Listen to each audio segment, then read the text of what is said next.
Hello and welcome to What's in this week's Oban Times with me, Kathy Griffiths. And me, Sandy Neal. It's been another busy week at Oban Times Towers, keeping up with all the latest news from our area.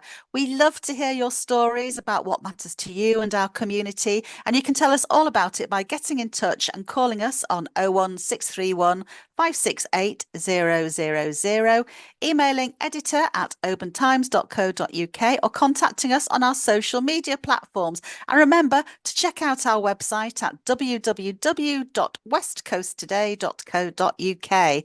Well, we've got an incredible story of survival, recovery, and friendship for you this week. Despite a separation of thousands of miles and being worlds apart, bomb blast survivor Peggy Henry and a street dog she befriended in a Kurdish city in Iraq have been reunited at last in Tynult.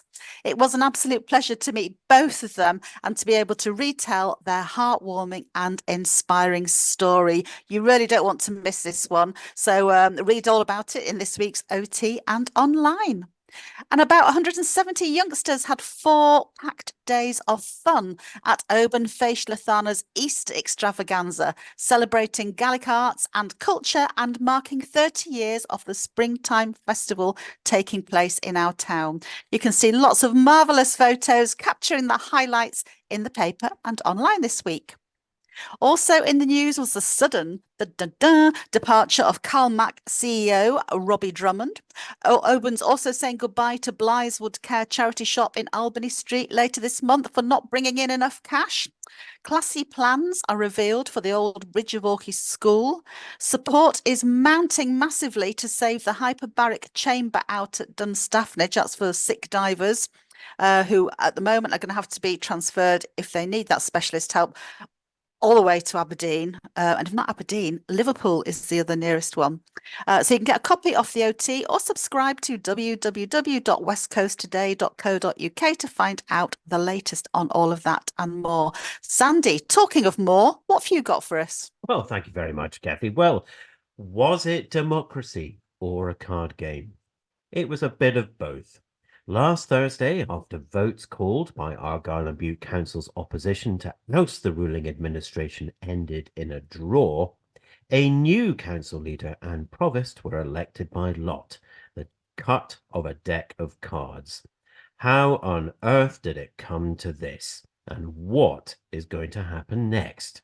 Well, we've got a bit of a guide to what happened and what to expect in the future. Change is my prediction. After a backlash, the Scottish Government has pledged extra cash to secure 27 jobs working to save the Gaelic language. The RNLI's Oban-based lifeboat, the Mora Edith MacDonald, which has served our waters for nearly 27 years, has set sail over the horizon. And in the Latharna Times, we have the latest on the suspension of the Jacobite steam train. Local businesses and residents speak out. Kathy, over to you. Well, that's given you all a taster of what you can find in the OT this week. So pick up a copy of the paper at all the usual spots or go online, of course, and subscribe to www.westcoasttoday.co.uk. Have a great week. And until next time, it's goodbye from me, Kathy Griffiths. And goodbye from me, Sandy Neal. Bye. Bye. Hey, hey, hey, hey.